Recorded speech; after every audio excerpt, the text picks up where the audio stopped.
Já estamos de volta com Hora Geral nesta manhã de terça-feira. Vamos saber um pouco mais de esporte? Vamos lá.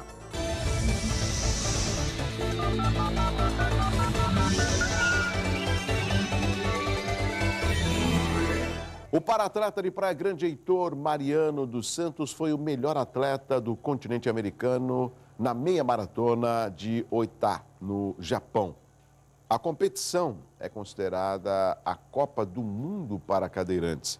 Heitor completou os 21 quilômetros de prova com um tempo de 54 minutos e 15 segundos e terminou em 15º lugar. Além de ter sido o americano mais bem colocado, o atleta foi o segundo estrangeiro que teve melhor colocação no torneio. Essa foi a primeira participação de Heitor Mariano na competição. E depois do resultado, ele agradeceu as mensagens de apoio que recebeu, dizendo que foi a realização de um sonho. Parabéns.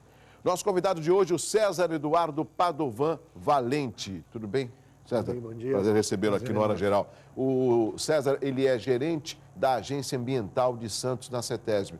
O César, em primeiro lugar, qual a função da CETESB aqui na nossa região? A gente sabe que o escritório da CETESB está aqui há vários anos, né? E sempre quando a gente lembra em área ambiental, a gente pensa na CETESB. É só essa ligação que nós temos que fazer? Bom dia. Bom dia. A CETESB é um órgão delegado do Estado de São Paulo. Ela tem uma sede em São Paulo e várias agências distribuídas pelo Estado inteiro. Sim. A agência de Santos, especificamente, atende os municípios do Guarujá até Peruíbe. São 7 municípios, cerca de 1,5 milhão de habitantes, 1,2 milhões. E o trabalho central é o trabalho de controle da poluição ambiental. Tá? Mas também atendemos em outras fontes, como acidentes ambientais, legislação florestal, vulnerabilidade das praias. Enfim, a CETESB tem um escopo significativo de ação ambiental na região. Existe um período onde a CETESB ela é muito mais requisitada, ou seja, próximo do verão, por causa da vulnerabilidade, no meio do ano, por causa de algum acidente ecológico envolvendo embarcações no porto. Existe algum período onde ela é muito mais requisitada? De modo geral, não. De modo geral, nosso trabalho flui ao longo de todo o ano. É óbvio, quando você tem episódios principalmente, por exemplo, a Ponta da Praia, que a gente tem fontes significativas de material particulado, então a gente pode ter no inverno, em função da poluição, você lembrou a manchete da Folha de São Paulo de hoje. Então a gente pode ter um período de maiores reclamações, de maior trabalho, mas de modo geral é um trabalho equilibrado ao longo do ano. Agora, César, quando a gente vê um órgão como a CETESB, que fiscaliza e que procura, pelo menos, dar uma resposta à população com relação ao meio ambiente, nós estamos ávidos, nós que eu digo a população, de resultados imediatos. Ou seja, nós pensamos que a CETESB, ao fiscalizar alguma irregularidade, ela não só vai aplicar multa, como vai punir aquela pessoa para que ela não cometa mais um novo erro, mais nenhum dano ambiental. E a gente sabe que muitas vezes, quando aplica uma multa, a empresa ainda pode recorrer, isso demanda um tempo, às vezes a multa é contestada e aquele valor cai, aí aquela multa pode ser revertida para uma outra ação social. Ou seja, a única forma de punir, você acredita que seja só através de multa? Não, efetivamente não. A CETESB tem 2 linhas de ação de trabalho. Uma linha de ação seria o aspecto preventivo, na qual o empreendimento, desde o seu nascedouro, ele é licenciado pela CETESB. E o outro processo... Sem licenciamento, não tem como prosseguir. Então, mas há casos específicos, e o corredor de exportação da Ponta da Praia é um desses, que todos aqueles terminais lá se instalaram sem licenciamento da CETESB, porque a lei assim o permite.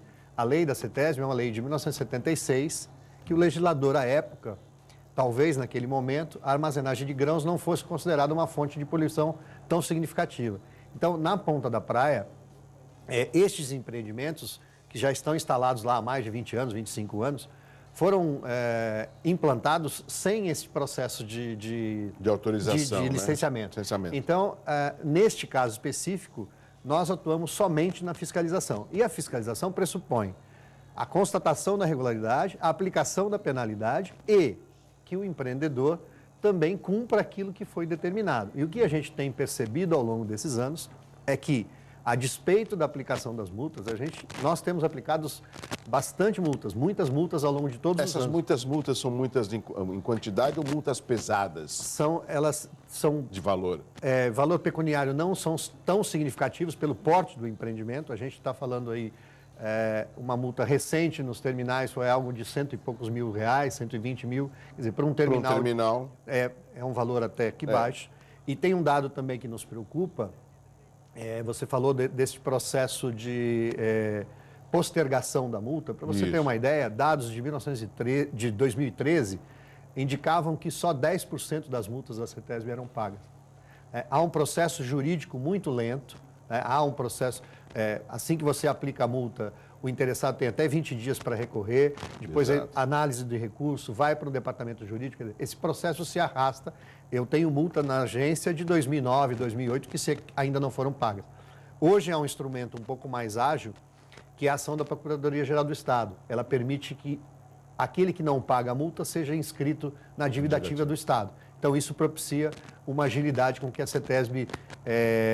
não só a CETESB receba a multa, esse não é o mais importante, mas que o empreendedor sinta no bolso a aplicação daquela penalidade. Agora, César, vamos tentar explicar para o telespectador, principalmente o morador da Ponta da Praia, e eu falo também do Canal 5 e do Canal 4, porque essa poeira, ela chega até aqui, o Canal 4, eu percebo, eu moro aqui no Boqueirão, eu percebo em determinados dias secos, por exemplo. Nesse caso, a CETESB, ela autuou o terminal ou ela notificou a CODESP? Porque, pelo que eu sei, a CODESP ela é uma área federal e a CETESB é um órgão estadual. Como que funciona essa relação? Não, nós autuamos diretamente o empreendedor. Tá. O terminal. O terminal. A gestão da operação é CODESP e o terminal. O que ocorre na Ponta da Praia, por conta desta ausência do licenciamento, são empreendimentos antigos, que operam há muitos anos praticamente na mesma situação estrutural.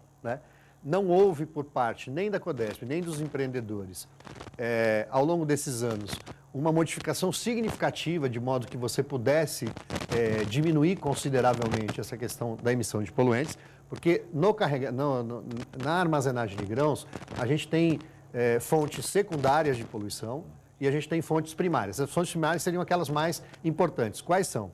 Quando o navio está sendo carregado, que aí você tem uma emissão bastante significativa de poluentes, e a CETESB fez uma série de exigências para que todos os terminais instalem equipamentos de controle nesta operação nos navios. Foi obedecida? Tem sido obedecida. É que também este processo de pesquisa, esse processo de implantação de tecnologia, não é algo que você possa pegar da prateleira. Então, Sim. Não há um equipamento que você possa chegar lá e comprar.